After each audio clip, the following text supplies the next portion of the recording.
Welcome back to the Menopause Movement Podcast. I'm your host, Dr. Michelle Gordon, and I'm so excited to have Lindsay Durant on the show this week. Lindsay is an expert in transformational mindset shifting. She knows what it's like to be stuck, and she knows what is needed to change your life to achieve your dreams. Lindsay is mentored by Bob Proctor, arguably the best teacher of human potential and growth and a star from the hit movie The Secret. Lindsay helps results-seeking individuals and companies worldwide to increase their results quickly by providing the tools for high-performance quantum leaps.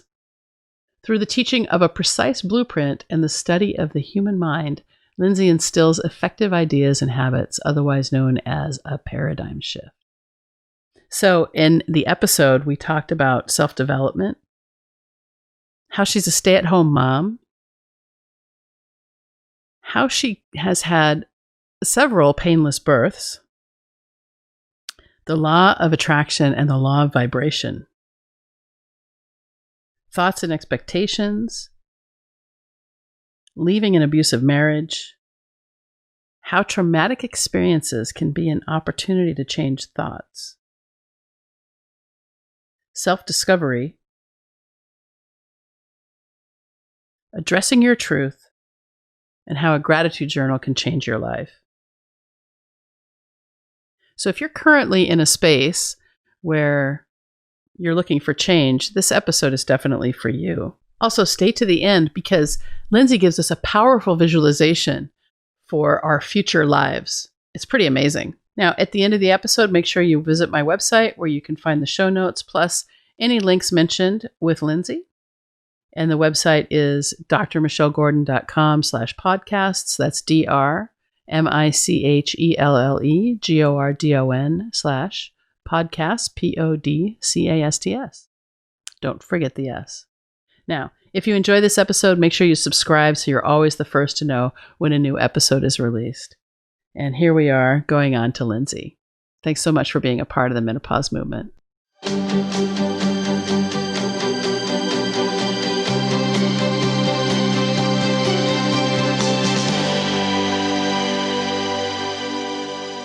Welcome, Lindsay. I'm so glad you're here. Lindsay, why don't you just give us a little bit of your backstory? Tell us about how you got involved with Bob Proctor. Okay. I'm not really even sure when Bob was introduced into my life. My dad was very much into business development. And so he was, the type of guy that would listen to Bob Proctor, Tony Robbins in the vehicle on the way to and from work. Not really work. He owned the business. Yeah. So this stuff has really just been a part of my life as far back as I can remember.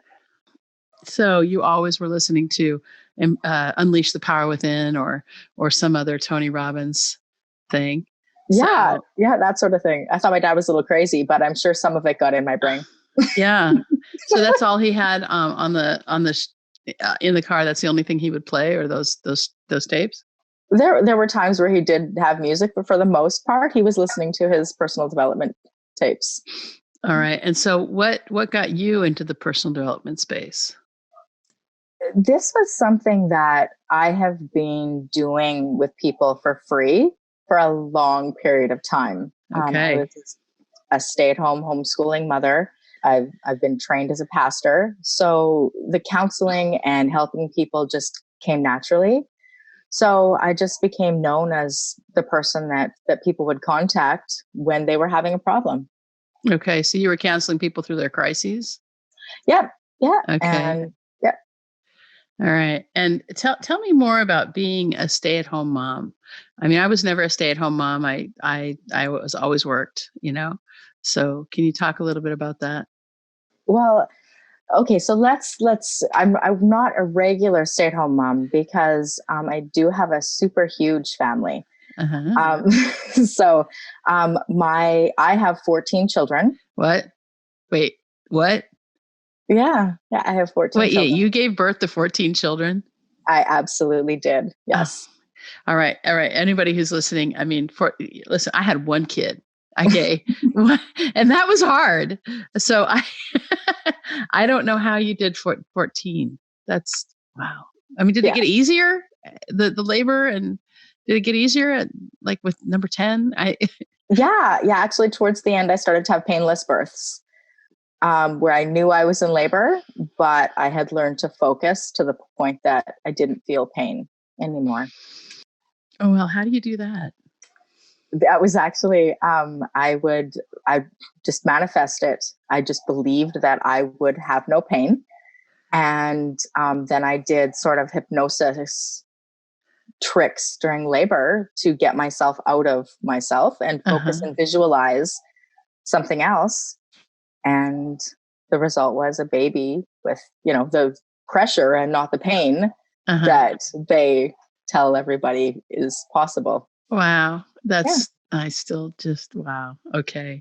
That's crazy to me. I'm sorry. It's just, listen, I believe in manifestation. So let's talk a little bit about manifestation. Can we go to the basics? I mean, we haven't had anybody on the Menopause Movement podcast yet who's talked about manifestation. We talked a little bit about it with Tina Van Leuven in terms of aligning your energy with joy, and how that's so important if you want to get what you want, right? To align your energy properly. But you're like the manifestation lady, right? I mean, there is somebody called Manifestation Babe. That's not you, but can we just kind of go to basics? Because a lot of people listening may not understand. They may never have heard of law of attraction. They may never have heard of what manifesting is. And so maybe we can just start with the basics of what that is. Okay.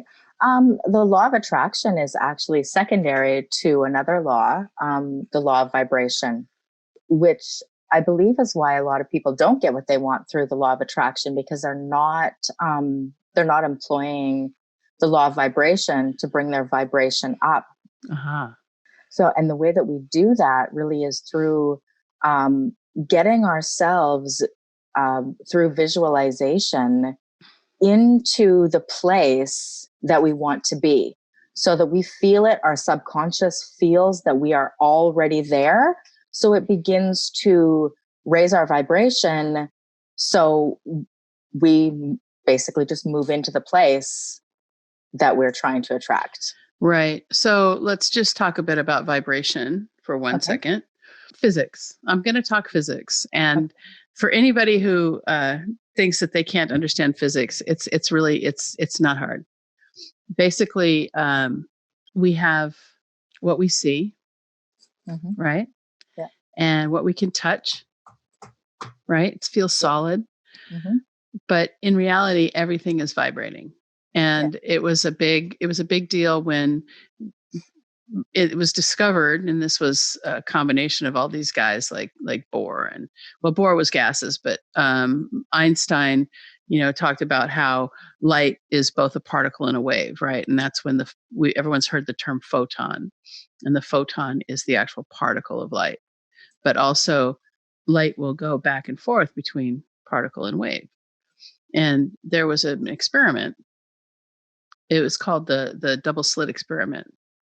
And this proved that something isn't really there unless it's observed. And we'll leave it at that. I don't want to go into too much physics, but it was really trying to observe electrons while they're moving. And electrons are one piece of the atom, right? And they go. So if you think about the universe and how we the Earth revolves around the sun, right? Like that. In the same way, we have the atom with protons, neutrons, and electrons, and then even smaller particles now, but those aren't really important for this.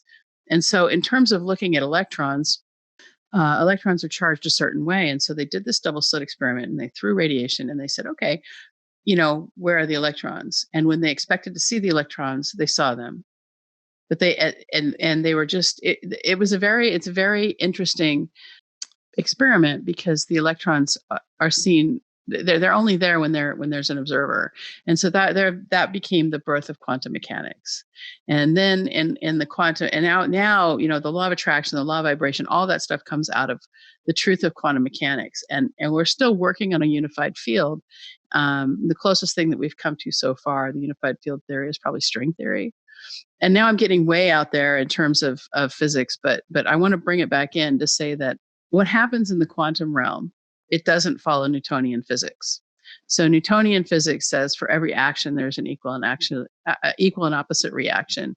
And it says a body that, that starts in motion will stay in motion until there's something that stops it. So, for example, a hockey puck will go across the ice, because there's very little friction, right? But if you try to hit a hockey puck across a carpet, it's not going to go very far, right? Exactly. So those are the, first and second laws of Newtonian physics. But in the quantum realm, Newtonian physics don't apply. They don't apply. And when you apply that to the spiritual world, right, then we start hearing stories of people like Jesus Christ who could make loaves and fishes appear, or people who, like Sai Baba, who could be in more than one place at once. Mm-hmm. Or even the lineage that Yogananda comes from, Paramahansa Yogananda comes from, where they talk about, Lahira Mahasai, who was able to materialize different places, or Babaji, or Sri Yukteswar. So it's a matter of aligning your energy. So we're getting back to now. So I just wanted to give a little bit of background so that people could understand. And what happens in the quantum realm is that things actually do move faster than the speed of light. And in what we currently understand in our physics is that things can only move so fast. And the limit is the speed of light. And the reason for that, I finally understood after all these years, is this equation that we all hear of, E equals mc squared, right? Mm-hmm. So energy equals mass times the speed of light squared. Now, why is it that we can't go faster than the speed of light? Because as a body increases in speed, the mass increases too. And so before you can get faster than the speed of light, you have infinite mass. And so it's impossible. Mm-hmm. So there's the physics behind all of this. And now everything exists as both a particle and a wave, even us. And there we come back to vibration. So now let's talk about vibration. Well, thank you. That was good. No, because I think it's really important to understand that there's the solid world that we see. Mm-hmm. And then on top of that, there is this mystical world that is actually still explainable by science. And as much as many people don't want to see that, there's more and more people who are taking people and putting them through certain types of meditation, and then measuring their genetics and measuring certain things like IgA, and showing that doing certain types of meditation can change the actual makeup of your genes. Mm-hmm. And so again, we come back to law of vibration. And so that's where I want you to pick it up, if you could. So how you teach people to get into law of vibration. Everything that we see and everything that is began as a thought. Yes. The iPhone began as a thought.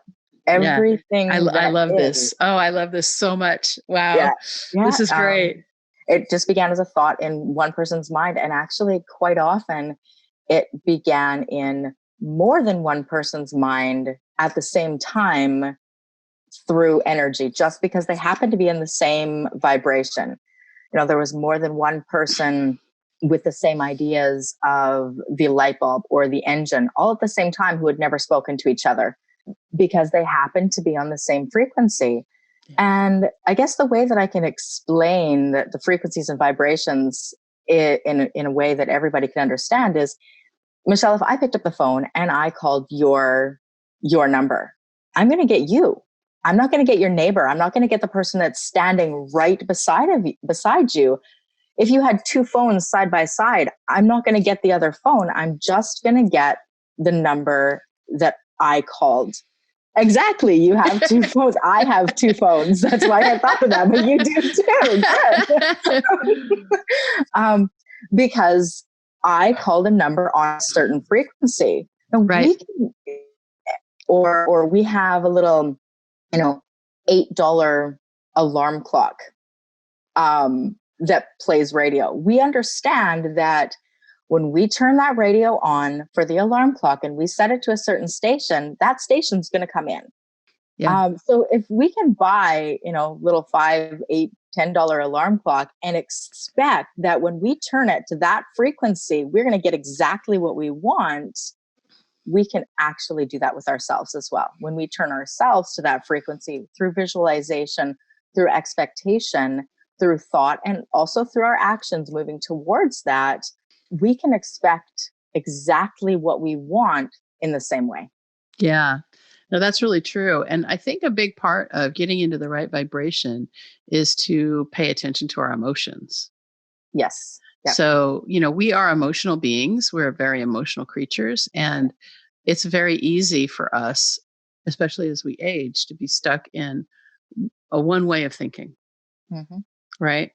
Yeah. And if we want something different, we have to do something different, and we have to be something different. And so, the emotion of anger is not going to help us get what we want. It might help us get out of a situation, but the emotion of anger and resentment and fear and judgment, and those are what we call lower frequency emotions. Mm-hmm. But the frequency of joy and gratitude especially, gratitude is like the number one thing that's going to get you where you want to go. Yeah. That Go actually ahead. reminds me of a study that I read recently, where people were holding vials of their own DNA. And they were instructed to do 3 different things. One of them was they were instructed just to, think good thoughts, think positively, while trying to unwind the DNA, but no emotion whatsoever. They were just thinking, good things. The other one was they were holding their DNA and thinking angry thoughts and feeling anger. And the other one was feeling gratitude, feeling love. Joy, appreciation. Exactly. Yeah. And what they found was that the DNA held by the angry person was damaged. The one that was feeling no emotion at all, there was no change. And the one that was feeling gratitude, love, appreciation was, made better. It was healthier. Yeah. It's incredible to me that we can have that much power just through our emotions. Sorry. Yeah, go ahead. So when we're visualizing, we need to visualize and actually put ourselves in that place. Mm-hmm. Feel what we'd feel if we were there. Feel the comfort that we're feeling. I'll use an example from my own life. I'm a recently single mother. I have 10 children that still live with me. My marriage was extremely unhealthy. Oh, that's all?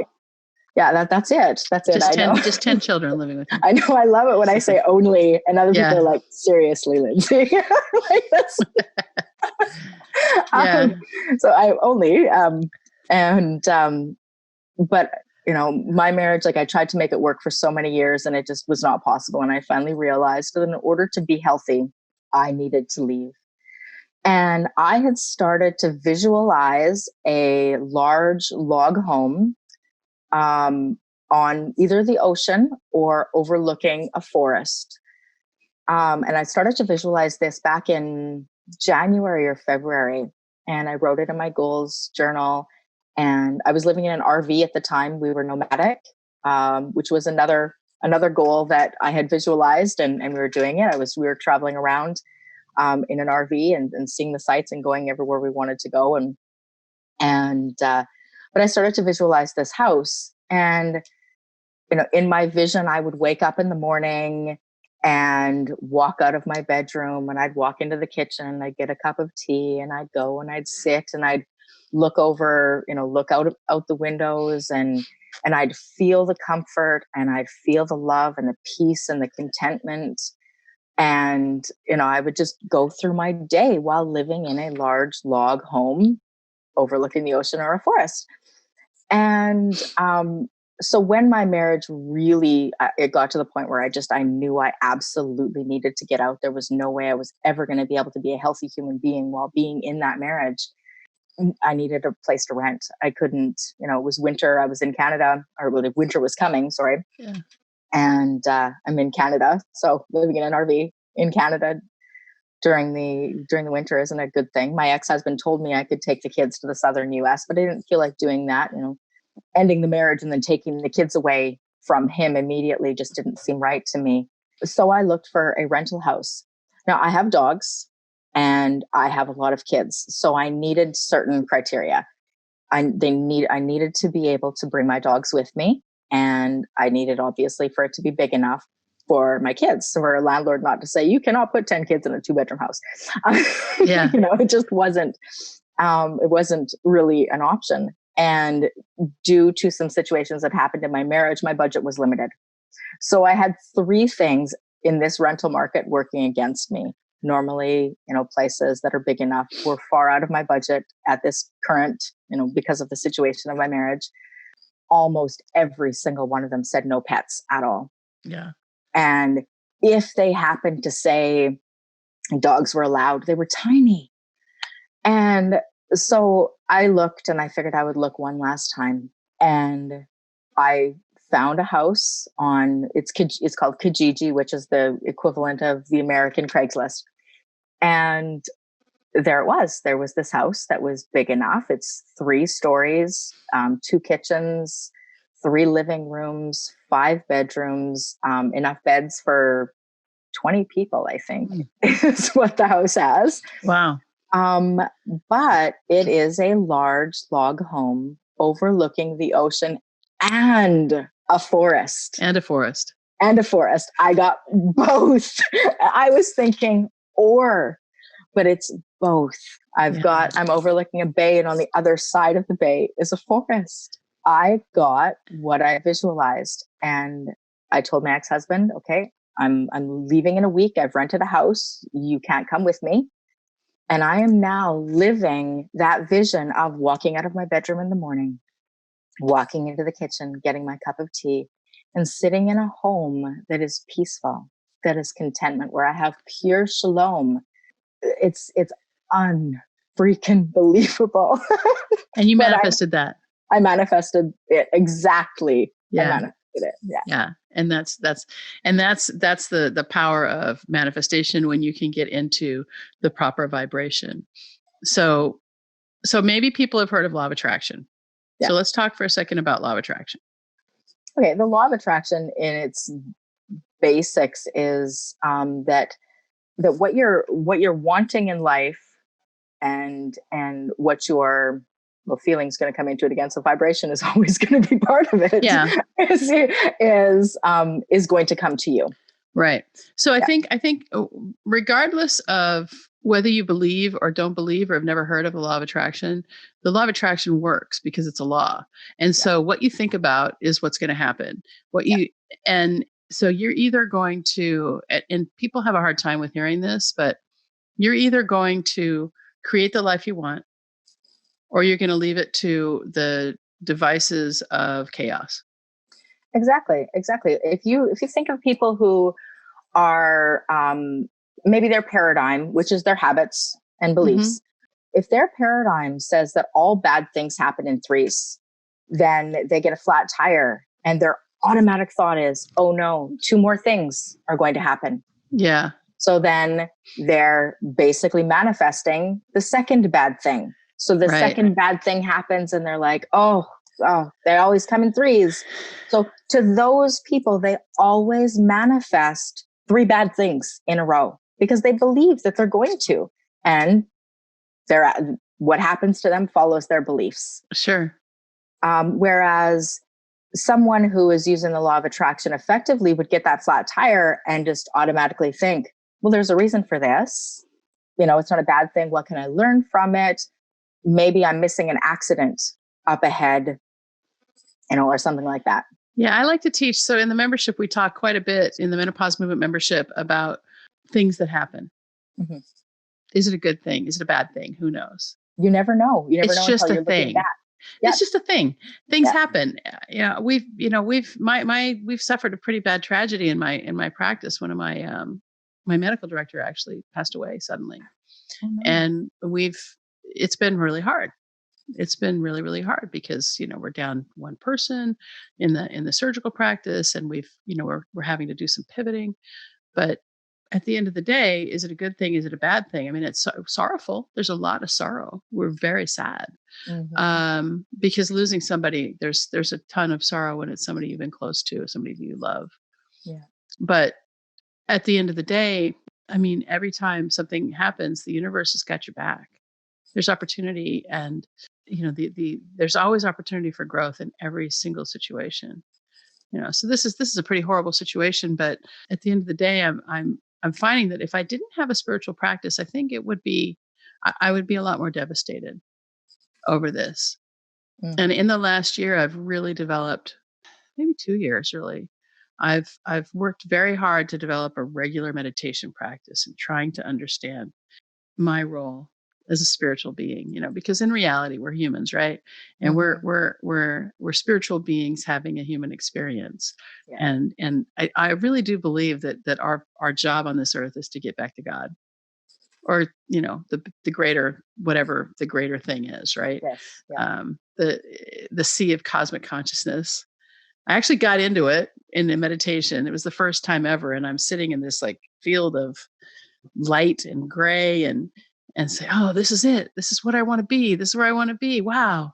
Oh, anything's possible here. This is really cool. And then I was gone. But it was the first and only time I've ever really been there. And that's after, meditating pretty religiously for a couple of years. So we don't meditate so that we can get into the cosmic consciousness. I think we meditate to kind of be sane. It's like exercise, right? I think so. Why do I exercise? I exercise to save my brain, and I exercise to keep my body sound. But at the end of the day, I just have to do it. It's just another thing I have to do. I don't always want to, but it's something I just do. It's like brushing my teeth. Yeah. Yeah. You like the results of it. The results are helpful, so you continue to do it. Yeah. So I was wondering if, hopefully maybe at the end of this, you can walk us through a visualization. Yeah. Okay. Yeah. But we'll do that. We'll do that later. Can you tell us a little bit then about how to get in touch with the proper emotions to raise your vibration? That isn't always easy. If we're in a bad place in our lives, it isn't always easy. Yeah. So what we can do then is, while we're visualizing, we're also, thinking, the happiest things we possibly can. If we sometimes, someone may not believe that they could actually have what they're visualizing. So they have to maybe think of something a little bit smaller while they're, feel something a little bit smaller while visualizing the big thing. I find that the best time to do this and get into the right feelings is when you first wake up and you're kind of in the twilight zone, and right before you go to sleep and you're in that same twilight zone. Those I find are the easiest times to actually get into the emotions and the feeling of what you're doing. So you're basically in a waking dream. It's like a lucid dream. Yeah. Edison, he would he would sit in his chair, and he'd have like those balls, those balls that you put in your hands that make noise, and he'd put those in there in his hands, and he would go to sit in the chair with a problem, and then he would just sit there, and he'd keep the balls in his hands so that he wouldn't completely fall asleep. And he would get into that lucid dreaming place. And many people have had decisions or experiments or solutions come to them when they were in some sort of a waking dream state, or even a dream state. Sergey Brin, who is the co-founder of Google, had a dream about indexing the internet, and woke up and wrote it down because he was in the habit of writing down his dreams. And so it's the power. Yeah, it's pretty interesting. Well, because we're in a different state of being when we're dreaming, when we're sleeping. Our conscious mind shuts down at that point, and our subconscious mind comes forward. Yeah. So the answers go through a different process. They're not going through our logical mind, and our logical mind may hear these ideas during the day and our logical mind goes, shut up. There's no way that's not even possible. Yeah. And just, indexing the internet as if we could do that. Right. Well, it's funny because the conscious mind, the mind that we use regularly, the skeptical kind of, scientific mind, is only 5% of our programming. And the rest of it is automatic. So we've got this computer in our head that, as we grow up, and I think by the time we're 35, it's pretty set. It makes decisions about our environment, about who we are, about what we do. As a matter of fact, I went through an exercise the other day, and I was really certain. Now, I decided I was going to be a doctor when I was 5. Okay. I decided I was going to be a doctor when I was 5 because my mother said something when I had 2 uncles. So my mom's brother and my mom's brother-in-law were both doctors. And my mom had real funny ideas about money. And I just remember her saying, well, those guys are so rich, they're doctors. And so at age 5, I decided that I was going to be a doctor. But what that did to me subconsciously, and one of the reasons I've been struggling in my other business, and so this is a really like a big breakthrough for me, was that I had decided that the only way I could make money was as being a doctor. Yeah. Yeah. Yep. Yeah. And that happened when I was 5. Okay. And I'm 55 years old. So that's 50 years of that belief. And it still affects you. And it's now not anymore because I don't believe it anymore. Yeah, but 50 years of that belief. And that's why I was able to do 15 years of school so that I could get to the doctor thing. And make some money. Yep. And, and now my goal is to reach women and help women get through menopause in a way that is, showing them that there's more meaning to life than just living it. Right. Yeah. And transcend all the symptoms, which is what we do in the Menopause Movement membership. But I found that just fascinating that I had something that happened when I was 5. And so I just wonder, like, what other programs are running in the background that I can't even see yet? Oh, so many. Yeah. Most of who we are is actually set by the time we're 5 or 6 years old. But the problem is we didn't set it. We didn't make those decisions.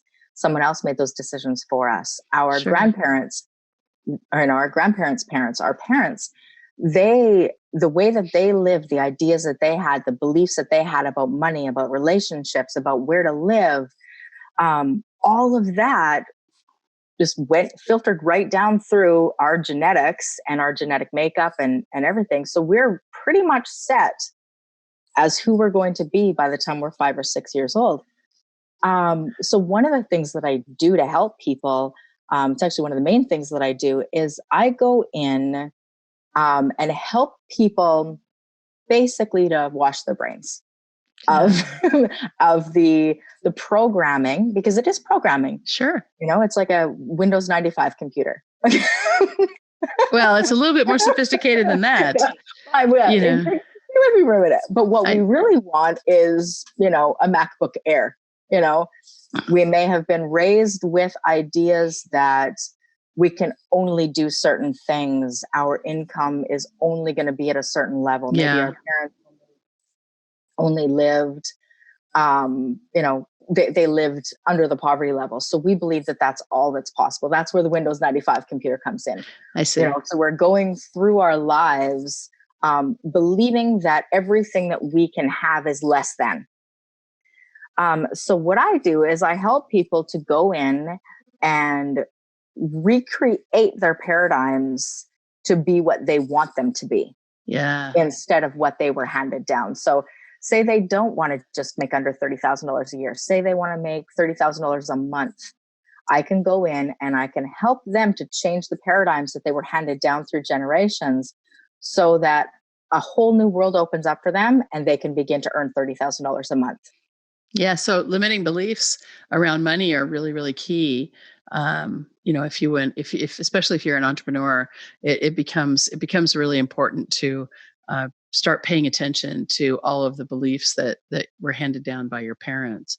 And remember, when by the time you're 5, those all of those decisions you make are based on what's available to you at the time. So you're picking out of the environment that you have. And the problem with making decisions for your life as a child is that you just don't have the experience. There's no, as an adult. So as an adult, if we suffer a trauma, we have at least the history of our life to help us like shape that trauma into something as just a thing.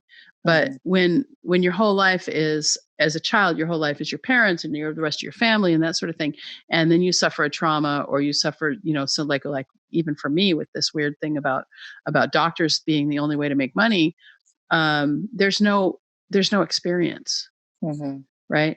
But the other thing, and the thing I like to say, and we kind of go deep into this in the membership, but we talk about how if you're living from programming that happened when you're 5, 6, 7, 8 years old, then you're really letting a child run your life. Yes. And do you want a child to run your life, or do you want to be that adult? And how do you see yourself? And I'll say now, even now, I still sometimes see myself as a child, and I haven't, so I've got a lot of work to do too. I'm not saying that I haven't, but we always do. Yeah. And the work is never done. No. And in that, so we use 5% of our brain during our waking time. The rest of it is just automatic pilot. That's like breathing and heart rate and, excreting and those sorts of things. But then on top of that, there are automatic thought patterns that just keep going and going and going. But then we ask, what is a thought? It's just a thought, right? What is a belief? A belief is a sentence in your head that you just keep saying over and over again, right? Yeah. Is it true? And can we change it? Oh, we can absolutely change it. Yeah. You can change it. You can change your thoughts into whatever you want. Right. So let's go back to the example of bad things always happen in threes. Right. That's a belief. It is. And, it's not going to change overnight, but you can absolutely change it. And you can actually change it quickly. Like, I think it can change. It can change in an instant, because I think that all change happens in an instant, and it's at the instant of decision. Yeah. Yeah. You can, if you make a committed decision to change it, then the moment it comes into your mind, bad things happen in threes, you can argue with yourself and say, no, this isn't necessarily a bad thing. This is just a thing. It's just a thing. It's just a thing. It just happened. Yeah. Yeah. I've got there's this little video that I have on Facebook that's about, let's say that you've been really good. You're trying to lose weight. You followed your diet, and then you ate ice cream. Now, is the act of eating ice cream giving you permission to go and eat pizza and hamburgers and French fries and everything else because it's a failure? Or is it just one time you ate ice cream and you just ate it, and now you're just going to go back to whatever? It's just a thing. And I think over and over and over, the reason why we have such a hard time with behavior change is because, number one, we've got these ingrained thoughts that we don't know about that keep us from making the changes that we want. And number two, we look for ways, because of the subconscious program, we're looking for ways to give ourselves permission to go back to the other state of being. And so in reality, if we want to change our behavior and become somebody new, we really have to be that person now. And that leads us back to raising vibration. Exactly. Fake it till you make it was the first thing that came to my mind. Yeah. Yeah. I mean, I think that's part of it. I think it's not just faking it till you make it. So becoming that. Yeah. So let's talk about, let's say that, I use this example a lot. I want to lose 100 pounds. Okay. I gained 100 pounds because I decided to, one, not exercise. I was never moving my body. I liked to drink alcohol, I mean, then this is just an example. Okay. I didn't gain 100 pounds, but I did gain 50. Okay. I gained 50 through menopause and whatnot. But here's, the behaviors, right? I didn't watch what I ate. I like to eat a lot of hamburgers and French fries and things that, will pile on the food, pile on the fat. I like to drink beer and other forms of alcohol, right?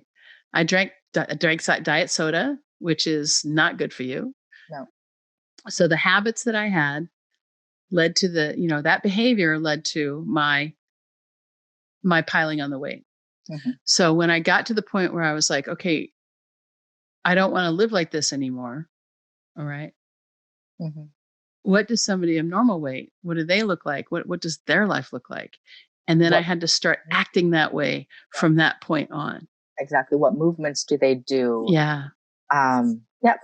What choices do they make? Yeah. And skinny people choose to eat dessert, but they don't choose to eat a quarter of a cake. They, they choose to have a couple bites. Yes. Yeah. If that. Yeah. So it's been very interesting.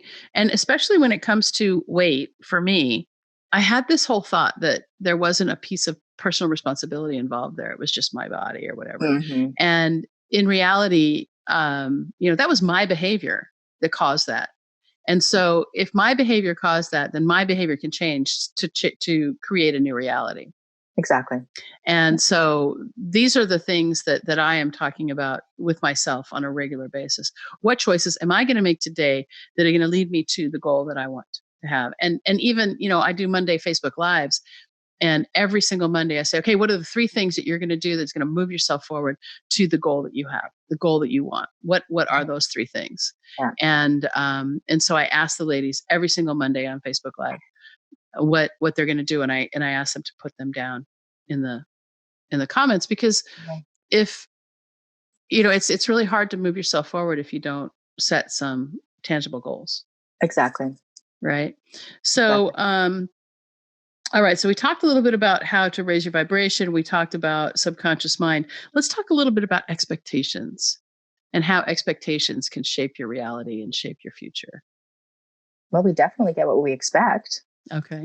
All of the time, actually. Yeah. But do we? Do we expect to be, I don't know that we always expect to be in, did you expect to be in an abusive relationship? Was that an expectation? So, while we're 100% responsible for our life, at the same time, we can't be responsible for other people's behavior. We can only be responsible for our reactions, right? Exactly. So I think, see, that's a tough question, because there is personal responsibility in that as well. Not that I was responsible in any way for the abuse that I went through, but I was responsible for my choice to stay. Yeah. But let's just go back to that and say that women stay in abusive relationships because they're afraid. They're afraid for their lives. They're afraid for the lives of their children. Oh, yeah. And so, and in the episode with Mickey Sturgis, we talked about this at length, about why she was so afraid to leave. And, when he put that gun in her face, and how afraid she was because of that, but she had made this decision at that time to go ahead and leave. So I don't want to say that terrifying to leave. Actually. Yeah, it's terrifying to leave. Yeah. So I don't want to minimize that. So if anybody who's listening is in that situation, we truly sympathize with you, and there is help for you. But absolutely. I just don't want to say that it's super easy. We understand why you haven't left. No, it took me years to leave. Like it was a decision that I made, but it literally took me years to leave.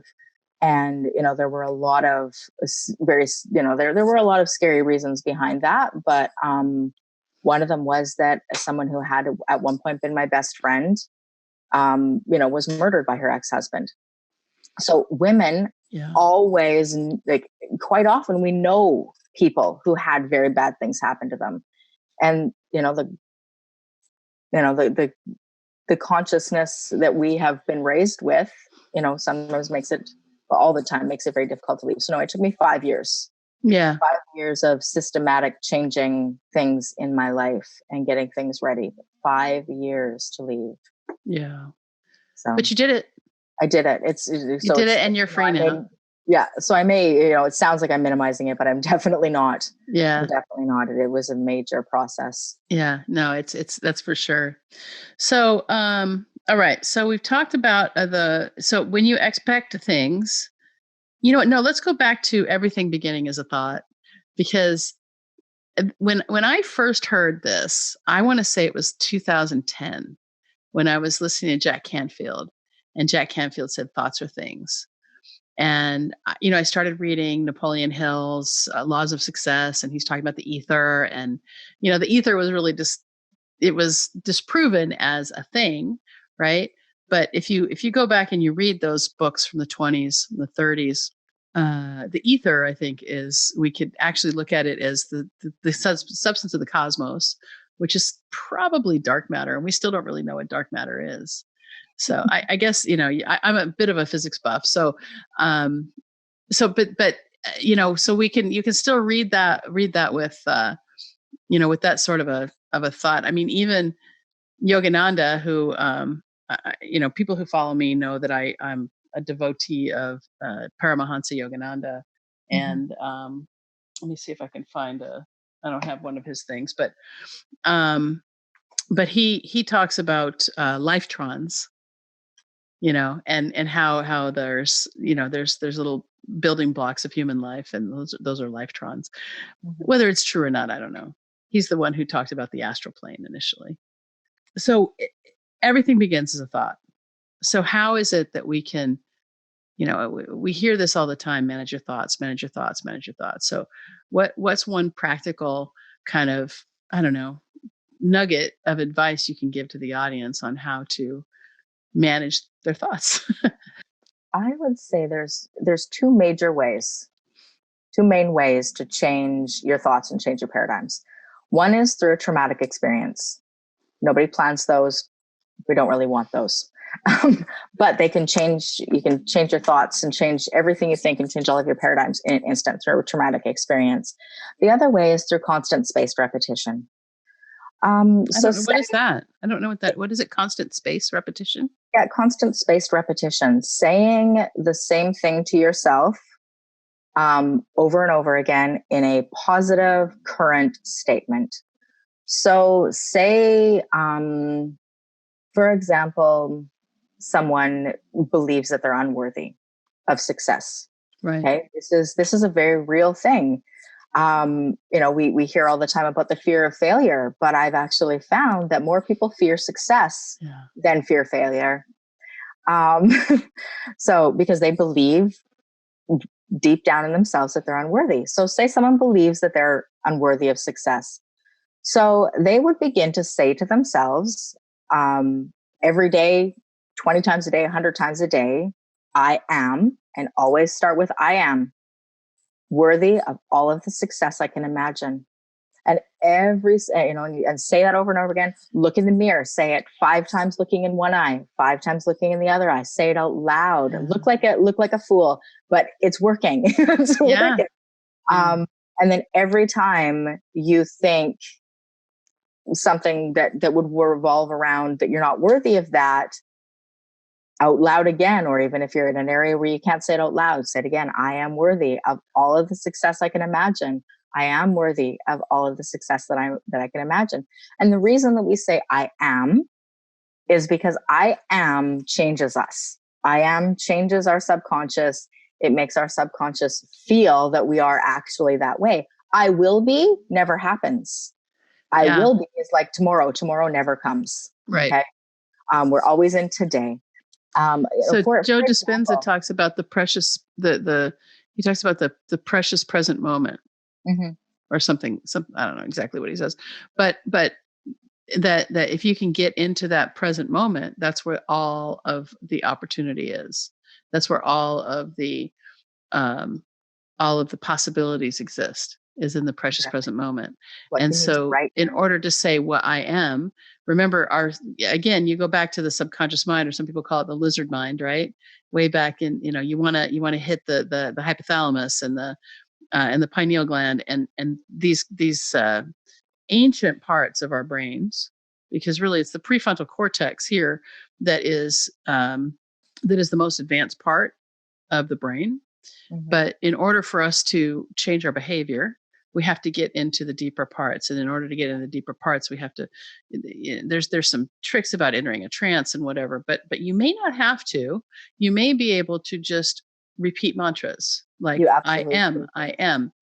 And I have an example just from my own life. I read this book called Love Yourself Like Your Life Depends on It. And I started, and I don't know what it is about Americans, and you're from Canada, so I don't know if this applies to you, but we have this thing about fame, right? we glorify people like Kim Kardashian or Paris Hilton who get famous from a sex tape, right?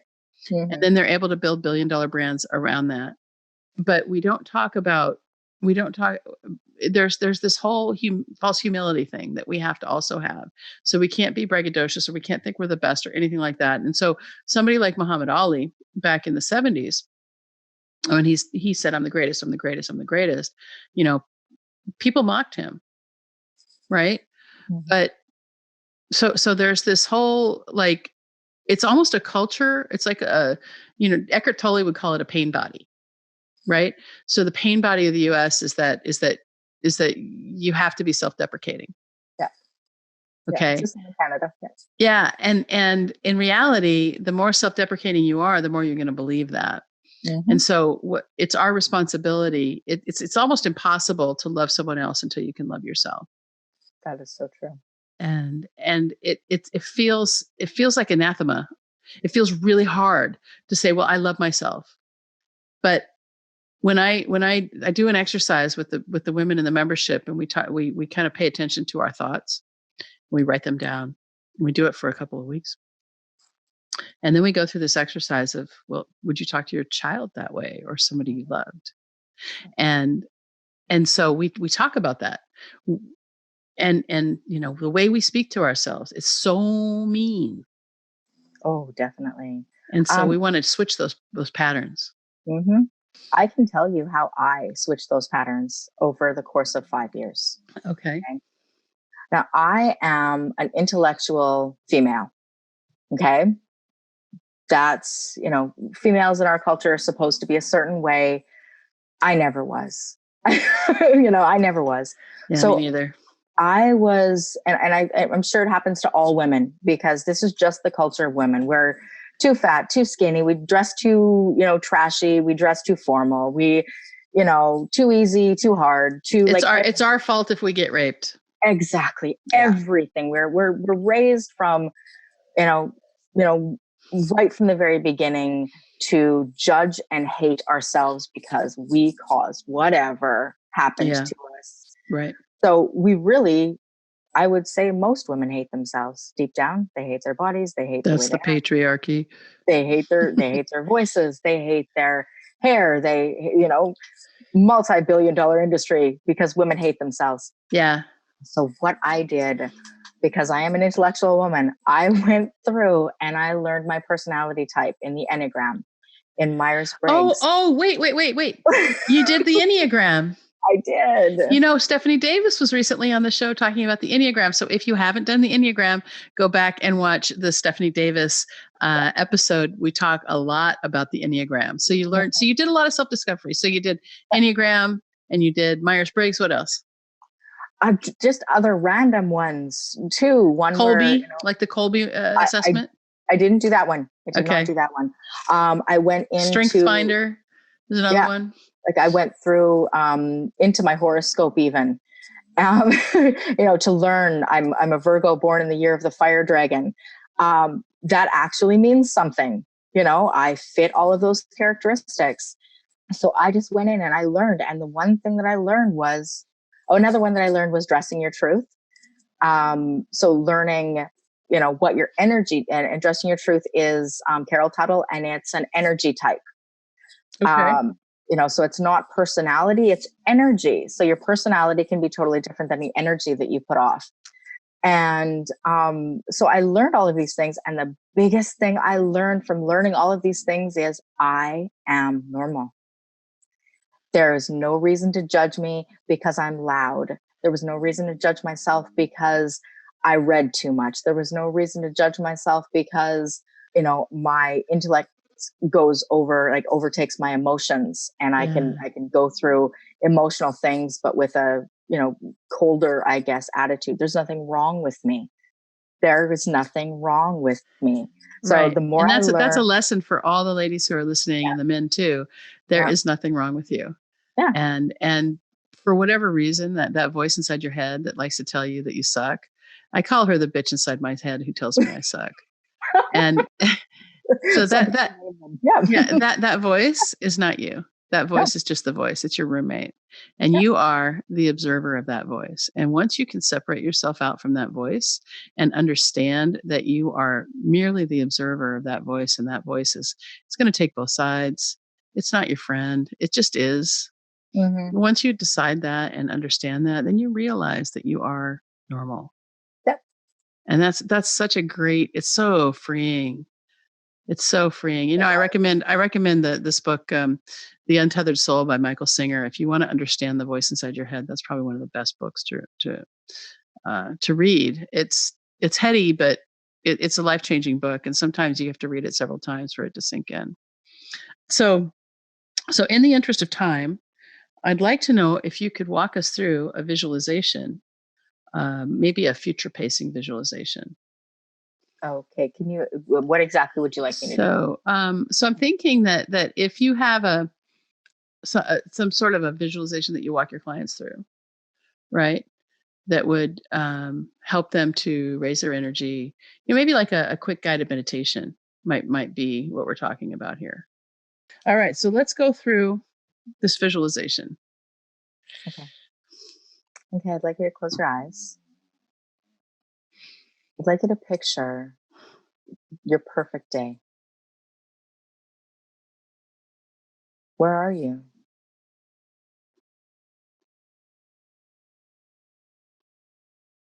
Look around.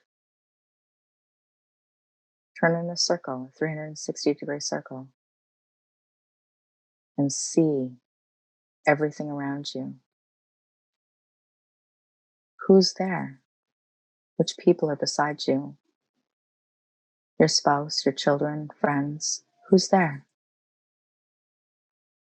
How does the sun feel on your skin? Or how does the cold feel if that's where you are? What temperature is it? How does that feel? I want you to begin walking towards where you want to be.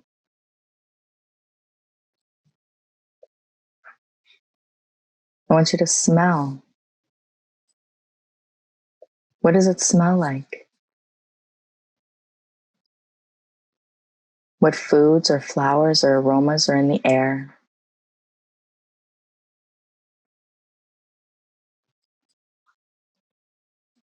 What sound? What do you hear?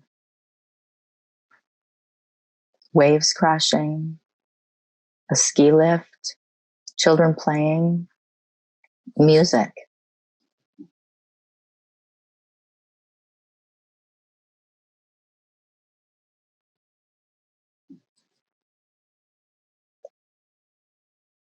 Continue to walk through that day in your mind, feeling the temperature, smelling the smells, hearing the sounds. And how do you feel? Content, happy, in love?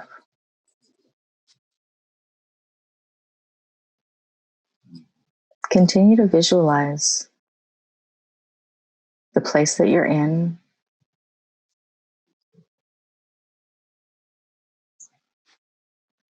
and what you're doing. And most of all, how you feel.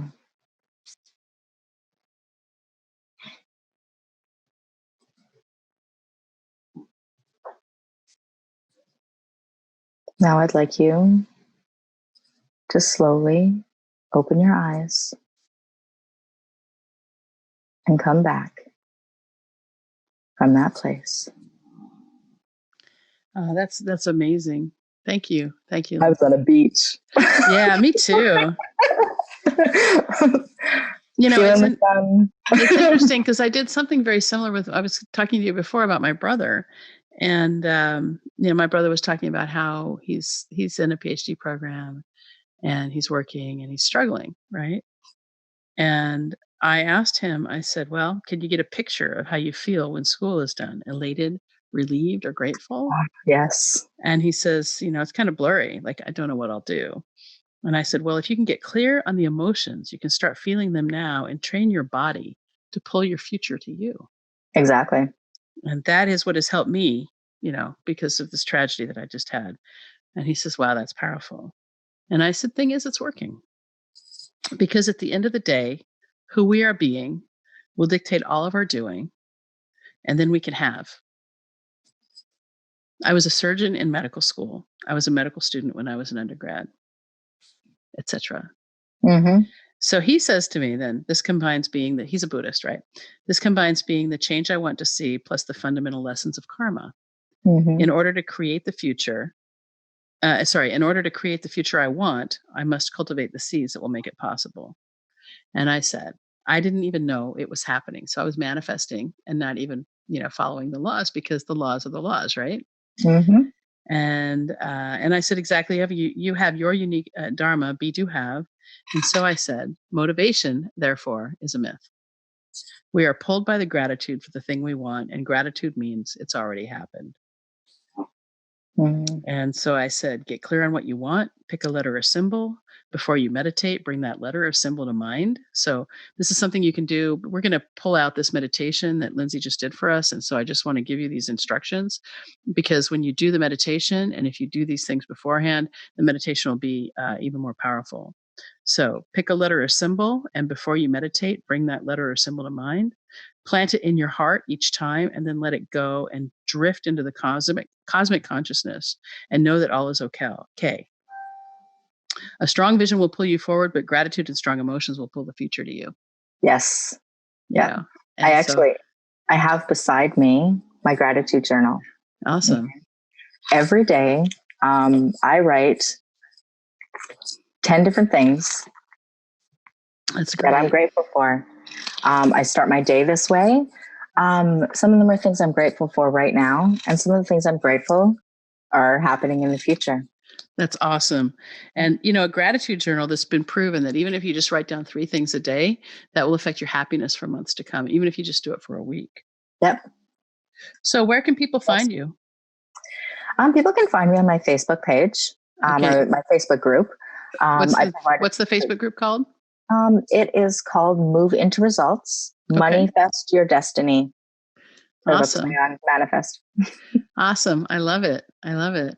And then we'll make sure we hook that up in the show notes. Do you have a website? I do have a website. It's currently under development, but it's moveintoresults.com. Great. All and right. I have my contact information on there right now, as the website is developing, so that they can get me there. That's great. All right. Well, Lindsay, listen, if anyone has any questions for Lindsay, I'm happy to bring her back to answer your questions. You can send an email to me, drgordon, DRGORDON @menopausemovement.com. You see Menopause Movement right up here, right? So Dr. Gordon at menopausemovement.com, and I bring Lindsay back to answer questions. Lindsay, thanks so much for being on the show today. I can't wait to have you back. Excellent. Thanks for having me. All right. Now, if you have questions about the topics covered in this or any other podcast, I invite you to open a conversation with me via email at info@menopausemovement.com or on Facebook Messenger through my Facebook page at Dr. Michelle Gordon. That's DrMichellELLEGORDON. I also want to invite you to join in our next beta group. Here at the Menopause Movement, we are always trying out new methods of teaching and the best ways to get on top of your menopause symptoms. We regularly run beta test groups where we create a learning experience valued at $2,000, but at no cost to you, in exchange for feedback and testimonials. To get notified of our next beta group, simply sign up at beta.menopausemovement.com. And thanks so much for being a part of the Menopause Movement. I appreciate you.